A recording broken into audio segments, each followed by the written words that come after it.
We call forth the life of our faith by igniting our chalice.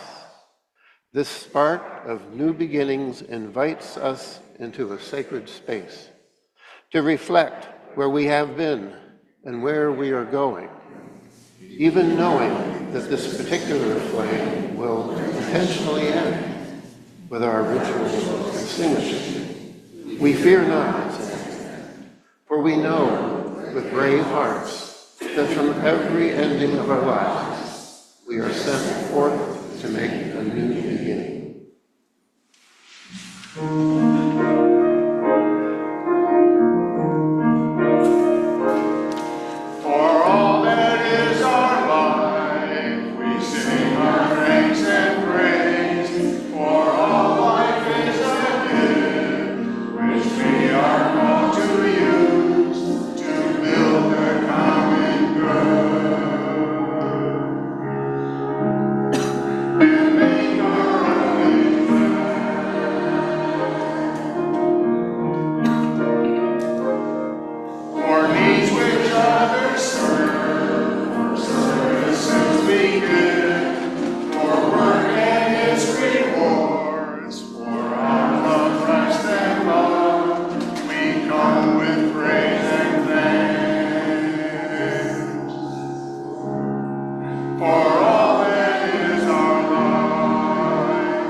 Crossing the New Bridge. That's by Emily Arnold McCulley. So, long ago, in a town by a river, the old bridge suddenly creaked and cracked and fell into the water. The mayor was among the first on the scene. "This is a calamity," exclaimed the mayor. "The town must have a bridge. Someone will run out of food. Someone will have to build a new one." People in the crowd started shouting, "Well, ask the Jubilates, ask the Jubilates." Well, in the midst of all the commotion, the Jubilates arrived. The mayor asked them if they could build a new bridge, and the Jubilates laughed and said, "Oh, of course we can. We can build anything." The mayor sighed in relief and began to plan his triumphal procession across the bridge. But just then, an old woman tugged his sleeve. "What about our tradition? The first person to cross a new bridge must be the happiest in town." "The happiest in town!" exclaimed the mayor. "And furthermore, if anyone else crosses, a curse will fall on all of us." "A curse?" gasped the mayor. "We can't have a curse while I'm in office. How do we find the happiest person?" Meanwhile, bang, bang, bang, came the sounds of the Jubilati, already hard at work across the river. So the mayor decided to try to find this person, and he went first to the banker, who he decided, if he's the richest person in town, he must be the happiest person in town. The banker was in his vault counting his money. "Sir," said the mayor, "we have chosen you to be the first." "Not now," the banker interrupted. 1,026, 1,027. "A sovereign is missing. Call the sheriff." The mayor realized the banker was not happy at all. So he decided to try the grocer next. After all, he thought, they are more beautiful than anyone else. Perhaps they are happier too. So he went to the grocer, and the grocer hummed as they arranged melons in their shop window. "Excuse me," the mayor asked, "are you happy?" The grocer glanced at the mayor. "What a question. If you looked like me, of course you'd be happy." But just then, they smiled into the reflection on the window and shrieked, The horror, there's a wrinkle on my forehead and another, oh no, don't look at me." The mayor wiped his forehead and pressed on. Over the rooftops, the bridge marched steadily across the river. The Jubilates never slowed down. Meanwhile, down the street, the mayor saw the home of a woman with 12 healthy children. Yes, 12 healthy children. The fact that the house looked like a shoe has no bearing on this story. So the mayor knocked and knocked louder as he heard the din. Finally, a tired and rattled woman opened the door. "Madam, are you happy?" asked the mayor. "What's that? Speak up." "I said, are you the happiest person in town?" The woman sighed. "Well, any other day, that might be me. But today, one of my boys chased another up the tree, and he fell down the chimney. And while I was borrowing a ladder so I could go after him, the soup boiled over, the baby ran out and opened the gate, and the cow ran away. This one couldn't run after it because her sister threw her shoes down the well before she broke the bed, jumping on it." The mayor slowly backed away. Sorry to have interrupted her. As he walked up and down the street, the mayor could hear the Jubilates cheering as they reached the halfway point of the river. The mayor paused to watch and then interrupted himself. "I can't waste time admiring the bridge. I need a good night's sleep if I'm going to find the happiest person in town." In the days that followed, the bridge came nearer and nearer, and the mayor continued to search high and low. But no one seemed any happier than anyone else. The pie seller had blisters on his feet. The apothecary had mixed up the hiccup potion with the dropsy potion. The barber had nicked the miller's chin. The rag picker missed their mother who lived across the river, and so on. The mayor was frustrated. Oh dear, and I used to be happy myself. One day, a great cheer arose from the riverbank. We did it, cried the Jubilates. We did it, we built the bridge. It was hard work, but it was worth it. It's our best bridge ever. It's such an excellent bridge. The mayor wailed, but we can't use it. Tradition says the happiest person in town must cross first. But we couldn't find the happiest person. The youngest Jubilate looked up and said, but a moment ago, we were the happiest people in town. We built the best bridge of our lives, and we just crossed the bridge. Everyone looked at everyone else. As they realized what the youngest Jubilate said, a cheer rose from the crowd, and then everyone in the town scampered across the bridge, and they danced back and forth, so happy. The mayor even danced with the old woman. He was so happy that he forgave her for bringing up the ancient tradition in the first place. The Jubilates, of course, had been happy all along.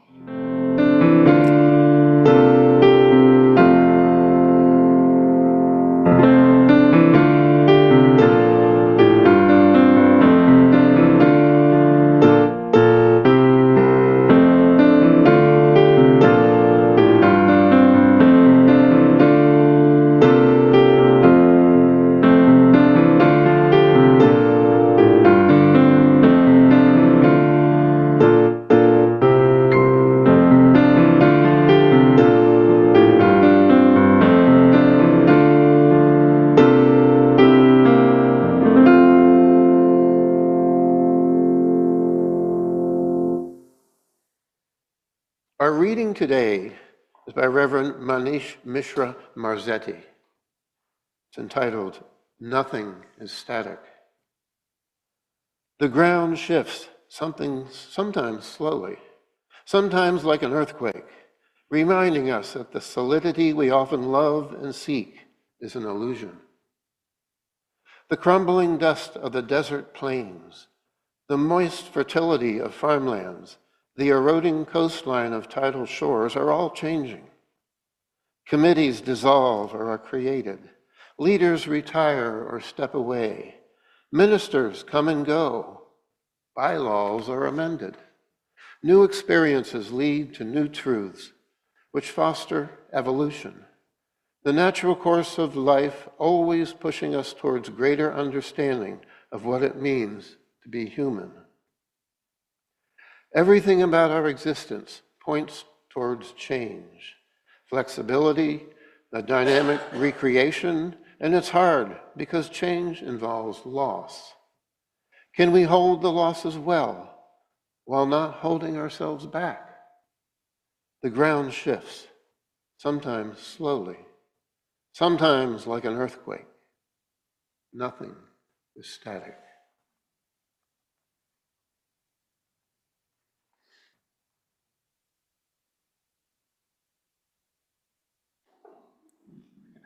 Here.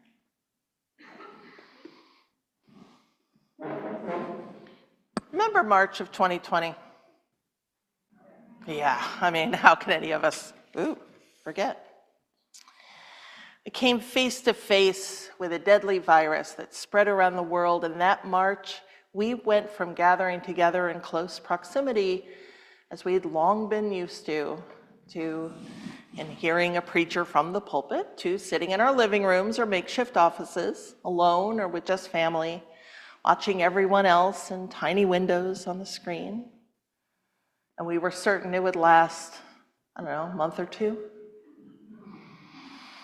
I remember when Susan Frederick Gray, our then UUA president, said, yeah, we're gonna hold this until May. And we're like, May? Some of us just hated it and weren't sure we'd even tune in, except, well, the bridge we thought we were just having a bit of road work on actually fell into the river, and we were stuck in this new reality. Some of us were furiously trying to rebuild the bridge. We often use the phrase, we're building the road as we're traveling it, as we learned how to use the technology, and as we considered how we would maintain connection and care when we couldn't get within 6 feet of each other. And 6 feet is a pretty long distance when you actually measure it out.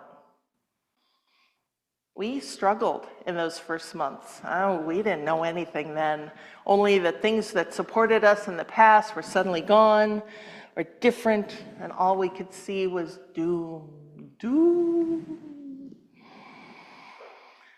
When something big changes, or even when something small changes, we often hold on to what's happened in the past as a way to go forward. So I know that this congregation had kind of a rocky time of it even before the pandemic started, and you adjusted every time. And certainly when a few months of online worship became a few years, long-held traditions shifted. You got used to a new way of being. You began to see it as your new tradition. Now, there are lots of items, traditions, and ways of being that we hang on to. I'm reminded of a story that another former UUA president, Peter Morales, would tell about going to a day-long retreat in another New England church building. The meeting was to be held in the parlor, a grand room with portraits of their previous ministers on the wall. The dead white men room, right? Because that's what that was like. The church, the room lined with chairs and sofas from the Victorian era. And while not all Victorian sofas and chairs are as comfortable as overstuffed furnishings that we have today, they were built to be sat upon. In this case, however, Peter discovered that the entire retreat would be spent around a folding table on metal folding chairs just out of reach of the plush Victorian seating. He said that when he laid his jacket on one of the sofas, a church matriarch practically threw him out of the room. And I suppose that matriarch had plastic on her furniture. How many of us have memories of a relative or neighbor who bought really good furniture and then put plastic on it so it couldn't be used or enjoyed? Yeah. I mean, okay, yes, you spend a lot of money on stuff you want it to be preserved. There are some things from my childhood that I wish we had taken better care of as a family. But there's a point when you have to wonder, what are we sacrificing in order to preserve the thing? Are we preserving comfort? Are we deciding what our forebears would have wanted? I can't imagine the people who bought the parlor furniture wanted them to be turned into museum pieces. What if it's not a physical thing, but an idea, a tradition, a process, a way of approaching something, or an entire ministry? And what if the struggle is not about holding on to the past, but a fear of what happens when we let go? And the mayor in our story was consumed by a tradition from the past, the story of a curse that said there'd be trouble if the happiest person in town did not cross the bridge first. And try as he might, he couldn't find the happiest person, so that fear and trepidation grew. And that's often what big changes feel like. We felt it through those first months of the pandemic.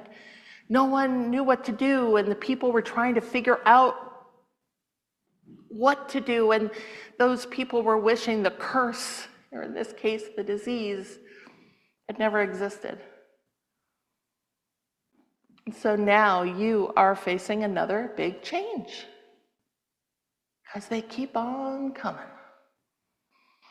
Reverend Jen's decision to complete her ministry with you and begin anew in Roanoke, Virginia, meant that you had to look again for another minister. Now, happily, you and my friend, Reverend Kristen, found each other. And I'm so excited for both of you. It's big. And I expect you're excited and scared, especially since you've had a few ministers over the past decade. And change again is daunting, especially since we still aren't quite over the pandemic. Although things seem to be evening out in this current reality, one that means we're cautious still and multi-platform, even as we return to some of the ways we used to be. And with a history of things that you've held on to, the traditions of this congregation, certainly some old ones and some new ones. And even though you've had some successful ministries here and some less than successful ministries here, you're looking forward to a successful ministry with Reverend Kristen. And it's still an anxious time. I suspect you might be feeling a bit like the mother with 12 children, and just when one thing is calmed down, another crisis emerges. And somebody's still stuck in the well, and we still can't find the one girl's shoes, right? I suspect you think about a time when you were the happiest people in town. I wonder if you ever will be again. So what happens often in these times, and certainly what we did in 2020, is we reach for the things we can fix. Sometimes that's good because problems can be technical. For instance, it's hot in the room, so we reach for a technical solution. We turn on the air conditioning. And you have some real technical problems ahead. Maybe they're not problems, but situations. You're shifting from one ministry to the next. You're still settling into the reality of how do we do church together post-pandemic. You're figuring out how to manage all the things, pastoral care to leadership to teaching to worship, you've gotten used to the way Reverend Jen did it. And there will be some technical problem solving as you make sense of some of the things you didn't even know she did. And learning how Reverend Kristen will do things and maybe want to do them differently. I mean, our mayor, confronted with a broken down bridge and a long history of a particularly aggressive, long-held belief, started looking for technical answers. One of them, of course, was to find somebody to build the bridge, the Jubilates. But he also was looking for somebody to resolve the curse, the happiest person, something he couldn't seem to do. He wore out his shoes, searching high and low for the right person, trying desperately to solve this problem. He probably thought the bridge construction shouldn't even have started until the happiest person was found. But sometimes a problem isn't easy to fix with a technical solution. Sometimes the problem is adaptive, and all the technical solutions in the world won't solve the adaptive problem. Now, in the town's case, the adaptive problem is finding a way to tell a new story about who they are and what a new bridge means. It's about letting solutions happen as they organically happen, rather than stopping them because of an old story that is no longer useful. It's about taking the plastic off the furniture because you know the chair is really comfortable and upholstery can be cleaned. The adaptive solution is one part letting go and one part saying yes. Now, the letting go is often the harder part. Allowing things to unfold as they will, allowing old beliefs and old things and old stories and old traditions and even older ministries to fade away. Letting go of those things that no longer serve you or are holding you back from a dawning future. And there's grief work in letting go, no question. It's hard work to say, this thing was great, and now it's time for something different. Or asking ourselves, what will protect us or care for us if we no longer do this thing? But for everything we let go, there is a new possibility waiting. Psychologist Jean Houston suggests that we must die to one story in order to be born to a better one. Imagine if we let go of the story we tell ourselves that keep us anxious and begin telling a different story of who we are. Let's pause just a moment to think about what are those stories you're holding on to in your personal life, in your congregational life. What can you let go of?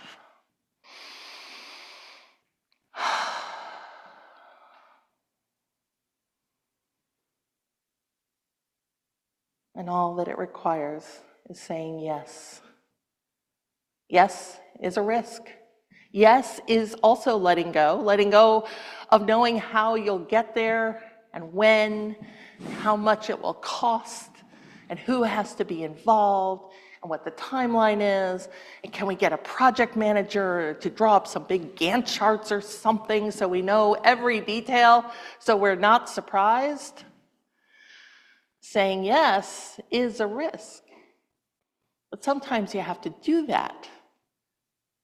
You have to move past all of those technical answers that won't solve the adaptive problem.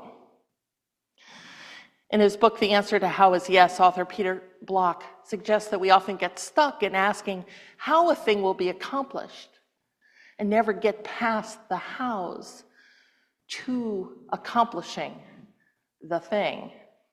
He writes that no matter how many answers we get to the how, we often decide not to act on them.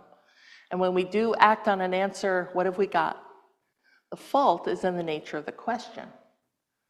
So Block advises that instead of the hows, we should be asking different questions that will help us focus on our commitment to the vision and the mission, from which the pieces will start to make sense and the hows will emerge, from the financial and material resources to the talent and expertise to the buy-in and commitment. In other words, we can't get caught up in the but what abouts or the 7 deadly words of the church, But we've never done it this way. All we can do is breathe into the yeses and let the process unfold. All we can do really is shrug our shoulders and release the tension in our necks and let go of our anxieties about what could happen and let things happen. I mean, we settled into life in the pandemic, and like the cheer that arose from the riverbank, one day conditions were favorable enough for us to begin opening our doors again. And that felt so unusual. I remember the first time I preached again in person. It was in southern Delaware, Lewis Beach. As I came into the building, some singers were rehearsing.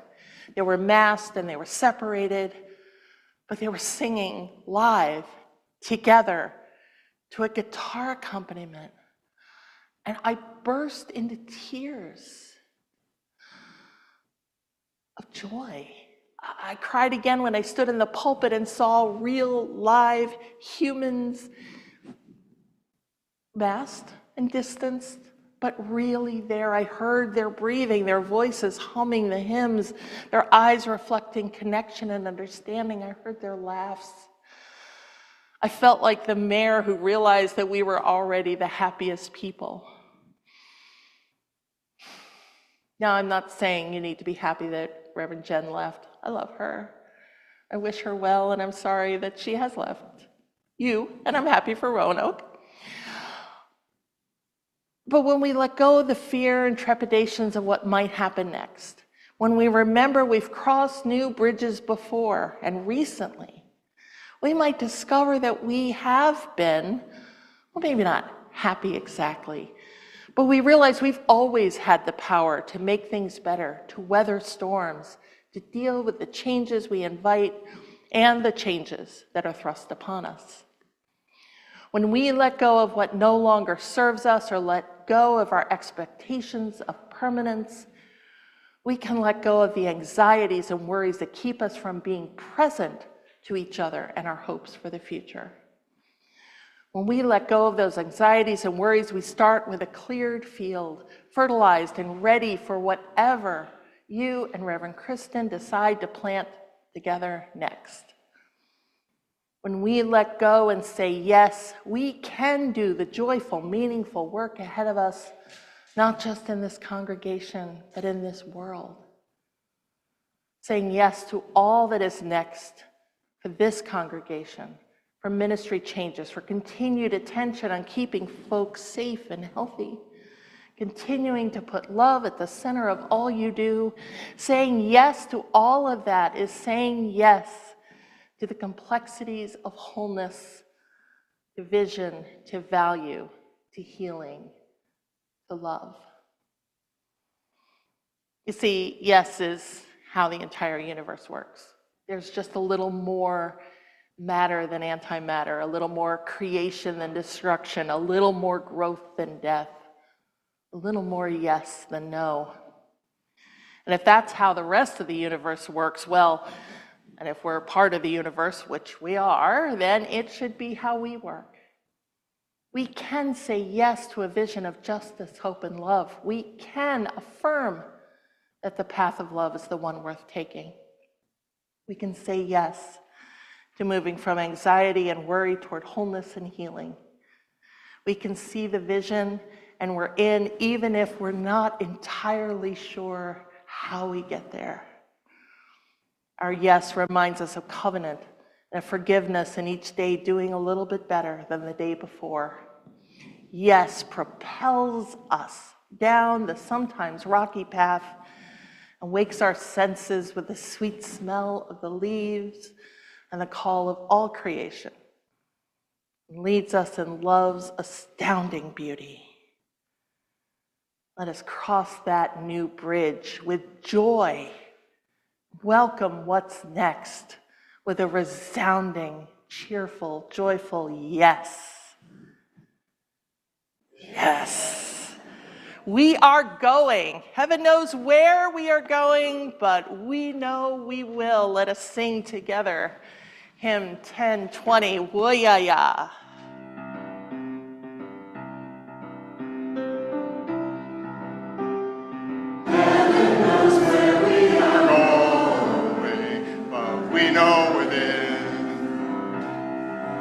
and we will get there. Heaven knows how we will get there, but we know we will. It will be hard, we know, and the road will be muddy and rough, but we'll get there. Heaven knows how we will get there, but we will. Oh yeah, yeah, oh yeah, yeah, oh yeah, yeah, oh yeah, yeah. We are going. Heaven knows where we are going, but we know it is, and we'll get there. Heaven knows how we will get there. We know we will. Oh yeah, yeah. Oh yeah, yeah. Oh yeah, yeah. Oh yeah, yeah. Oh yeah, yeah, yeah, yeah. Oh yeah, yeah, yeah, yeah. Oh yeah, yeah, yeah, yeah. Oh yeah, yeah, yeah, yeah. Yo! Good job. And now to extinguish our chalice. Please join us in extinguishing our chalice and your home chalices if you've lit them with these words. We extinguish this flame, but not the light of truth, the warmth of community, or the fire of commitment. These we carry in our hearts until we are together again. May we have the courage to take the step into the unknown that beckons us, trust that a richer life awaits us there, that we will lose nothing but what has already died, feel the deeper knowing in us, sure of all that is about to be born beyond the pale frames where we stayed confined, not realizing how much vacant endurance was bleaching out our soul's desire. Let us say yes and go in love, in joy, in peace. Let us embrace love and embrace change with our closing song, Be the Change.